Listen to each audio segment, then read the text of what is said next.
অসমৰ মুখ্যমন্ত্ৰী ডক্টৰ হিমন্ত বিশ্ব শৰ্মা ডাঙৰীয়াই যোৱা প্ৰায় এসপ্তাহ ধৰি কংগ্ৰেছ দল আৰু কংগ্ৰেছ দলৰ বিধানসভাৰ বিৰোধী দলৰ দলপতি মোক ব্যক্তিগতভাৱে অসমৰ বিভিন্ন সমস্যাৰ বাবে আক্ৰমণৰ লক্ষ্য কৰি লৈছে। বিশেষকৈ কচুতলিত কিছু উচ্ছেদ হৈছিল। এই উচ্ছেদৰ ফলত ৰক্তক্ষয় হৈছিল। তেখেতে যোৱাকালি গুৱাহাটীত কৈছে যে কচুতলিত হোৱা ঘটনাৰ বাবে ৰক্তপাতৰ বাবে দেৱব্ৰত শইকীয়া দায়ী। আৰু ঠিক তেনেকৈ তেখেতে কংগ্ৰেছ দলটোৱে অসমৰ খিলঞ্জীয়া জনজাতিসকলৰ স্বাৰ্থৰ বিৰুদ্ধে কাম কৰি আছে বুলিও স্পষ্টকৈ অভিযোগ আনিছে। যোৱাকালি তেখেতে কৈছে যে ট্ৰাইবেল বেল্ট আৰু ব্লকত অনাকাংক্ষিত লোকৰ উপস্থিতিয়ে অসমৰ জনজাতীয় লোকসকলৰ ভৱিষ্যত বিপদাপন্ন কৰিব।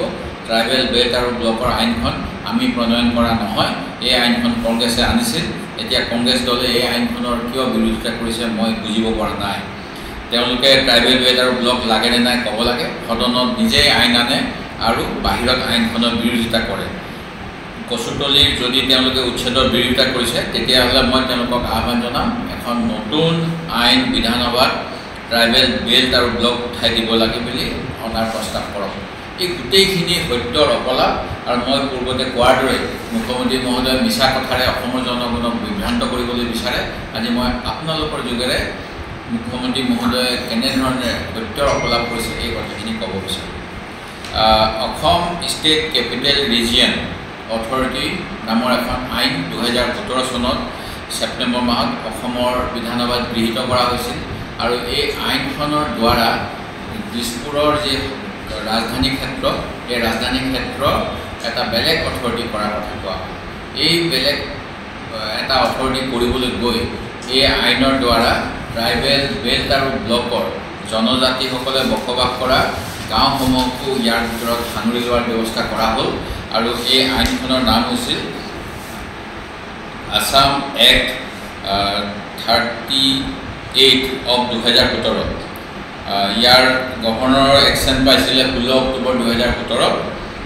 Assam state capital region development authority act 2017। এই আইনৰ অধীনত কোৱা হ'ল যে the Assam state capital region shall comprise the following. Kamrup metropolitan ডিষ্ট্ৰিক্টৰ সকলোখিনি circle, Kamrup district, Hajo, Palasbari, Rangia, Goroimari, Chaygaon, Boko, north Guwahati, Kamalpur, Koya circle. Nalbari ডিষ্ট্ৰিক্টৰো তেনেকৈ বৰক্ষেত্ৰী, নলবাৰী, পশ্চিম নলবাৰী, ঘগ্ৰাপাৰ, বৰভাগ, বৰক্ষেত্ৰী, দৰং ডিষ্ট্ৰিক্টৰ চিপাঝাৰ, পাথৰিঘাট, মঙলদৈ, মৰিগাঁও ডিষ্ট্ৰিক্টৰ মায়ং, মৰিগাঁও ইত্যাদি।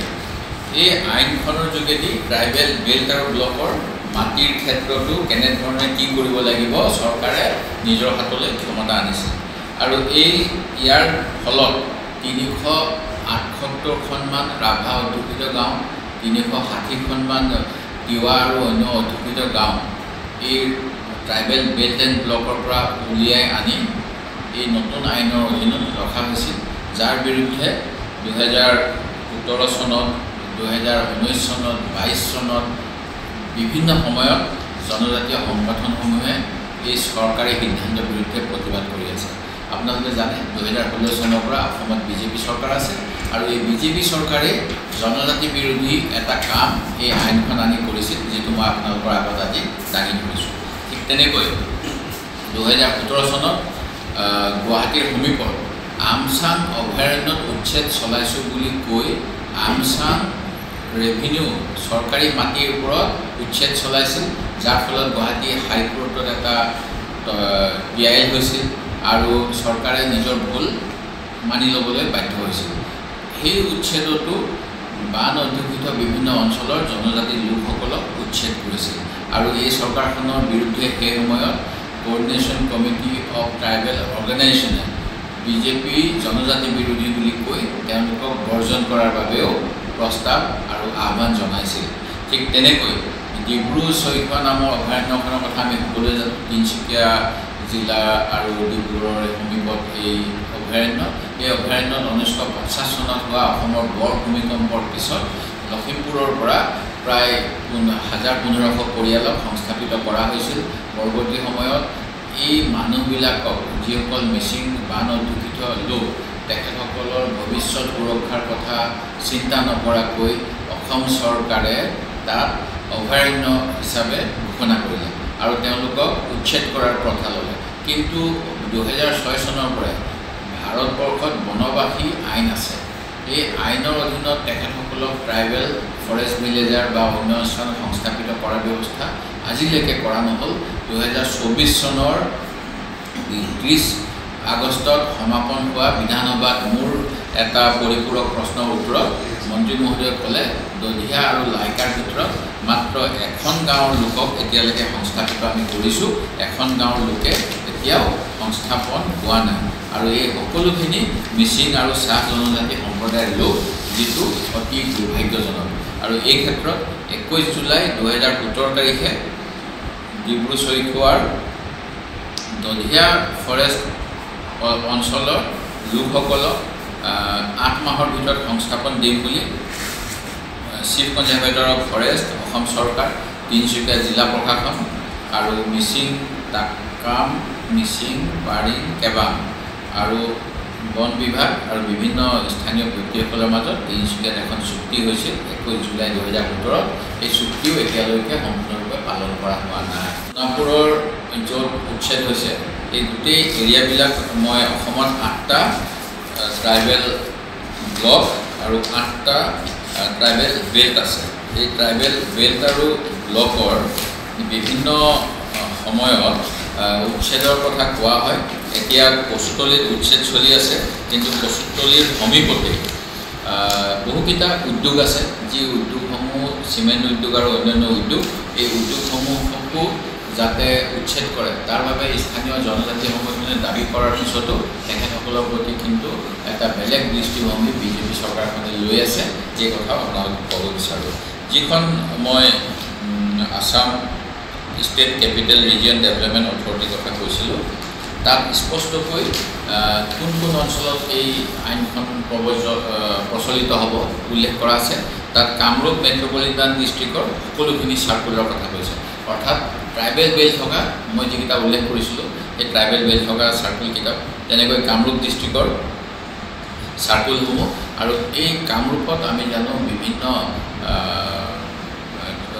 জনজাতিৰ লোক এতিয়াও বসবাস কৰে আৰু এই জনজাতিৰ লোকসকলৰ যিখিনি দাবী তেখেতসকলে বিভিন্ন সময়ত এই দাবী কৰি আহিছে যে তেখেতসকলৰ মাটিৰ পৰা বাকী মানে সুৰক্ষিত কৰিব লাগে। কিন্তু চৰকাৰখনে এই ক্ষেত্ৰত কোনো কাম কৰা নাই আৰু ইয়াৰ প্ৰমাণ যোৱা সময়ছোৱাত বিভিন্ন সংবাদ মাধ্যমত বাতৰি আৰু অন্যান্য আছে।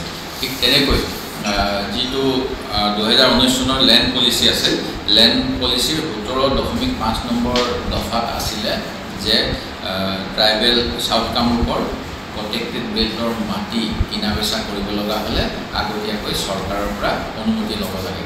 কিন্তু কেবিনেট সিদ্ধান্ত কৰি এই আগতীয়া চৰকাৰী পাৰ্মিশ্যনৰ ব্যৱস্থাটো নাইকিয়া কৰি দিয়াৰ এটা ব্যৱস্থা কৰা হৈছিল। ইয়াৰ বিৰুদ্ধেও বিভিন্ন জনজাতীয় সংগঠনে এই বিজেপি চৰকাৰখনৰ বিৰুদ্ধে প্ৰতিবাদ সাব্যস্ত কৰিছিল, ৰাজহুৱা প্ৰদৰ্শন কৰিছিল। আনকি 2021 চনৰ নৱেম্বৰ মাহত 2 ঘণ্টাৰ বাবে বিভিন্ন জিলাৰ জিলা উপায়ুক্ত আৰু মহকুমাধিপতিৰ কাৰ্যালয়ৰ সন্মুখত tribal coordination committee of tribal organisations Assam, অৰ্থাৎ যিটো এপেক্স বডি তেখেতসকলৰ বিভিন্ন জনজাতি সংগঠন, তেখেতসকলে 2 ঘণ্টীয়া প্ৰতীকী প্ৰদৰ্শন কৰিছিল। এই গোটেইবিলাক হৈছিল আপোনালোকে জানে এই বিজেপি চৰকাৰৰ বিভিন্ন জনজাতি বিৰোধী সিদ্ধান্তৰ বাবে। ঠিক তেনেধৰণেৰে মই আৰু আপোনালোকক উল্লেখ কৰিব বিচাৰোঁ যে বাবা ৰামদেৱক অসমৰ বিভিন্ন ট্ৰাইবেল এৰিয়াত উদ্যোগ স্থাপনৰ বাবে মাটি দিয়া হৈছে আৰু ইয়াৰ বাবে আনকি বিভিন্ন জনজাতি লোকক উচ্ছেদ কৰি উদ্যোগ স্থাপনৰ ব্যৱস্থা কৰাৰ বাবে সংবাদ মাধ্যমত চাওতালী মহিলাসকলে প্ৰশাসনৰ লগত কৰা কাজিয়াৰ ভিডিঅ' আপোনালোকৰ মাধ্যমত আমি দেখা পাইছিলোঁ। ঠিক তেনেকৈ অসমৰ শোণিতপুৰ জিলা কোকৰাঝাৰৰ বিটিয়াৰ অঞ্চলত এই কাম কৰি চৰকাৰখনে নিজেই জনজাতি বিৰোধী বিভিন্ন ভূমিকা যোৱা সময়ছোৱাত পালন কৰিছিল। মই আৰু সেই গতিকে মুখ্যমন্ত্ৰী মহোদয়ে যেনেকৈ আমাক কৈছে যে আমি কংগ্ৰেছ দলটোৱে জনজাতি বেল্ট নালাগে বুলি প্ৰস্তাৱ দিব লাগে। আমি সেই প্ৰস্তাৱ কেতিয়াও নিদিওঁ, কাৰণ গোপীনাথ বৰদলৈ ডাঙৰীয়াই অসমৰ জাতি জনজাতিসকলৰ সুৰক্ষাৰ বাবে এই ব্যৱস্থা কৰি দিছিল। বৰঞ্চ বৰ্তমানে শাসনাধিষ্ঠ যোৱা 8-9 বছৰ ধৰি অসমত প্ৰশাসন চলোৱা ভাৰতীয় জনতা পাৰ্টী চৰকাৰখনেহে বিভিন্ন সময়ত তেওঁলোকৰ বিভিন্ন কৰ্মৰ যোগেদি জনজাতি বিৰোধী আৰু ট্ৰাইবেল বেল্ট এণ্ড ব্লক অঞ্চলক ডি ৰিজাৰ্ভেশ্যন কৰাৰ নিচিনা কাম কৰি পেলাই তেওঁলোকৰ জনজাতি বিৰোধী যিটো স্বভাৱ সেয়া প্ৰদৰ্শন কৰিছে আৰু ব্যক্তিগতভাৱে মোক ৰক্তপাতৰ বাবে দায়ী বুলি কৈছে। মই এই ক্ষেত্ৰত ক'ব বিচাৰোঁ, মোৰ কোনো এনেকুৱা মন্তব্য নাই য'ত মই উচতনি দিছোঁ মুখ্যমন্ত্ৰীয়ে দাবী কৰাৰ দৰে। যদি এনেকুৱা কিবা আছে মোৰ বিপক্ষে অসম চৰকাৰক মই আহ্বান জনাইছোঁ, মাননীয় DGP মহোদয়ক আহ্বান জনাইছোঁ, হিংসাত্মক কাৰ্য বিয়পোৱাৰ বাবে যেনেকৈ ভাৰতীয় দণ্ডবিধি আইনৰ শাস্তি পাব লাগে তাৰ বাবে গোচৰ ৰুজু কৰিব লাগে, মোৰ বিৰুদ্ধে গোচৰ ৰুজু কৰক।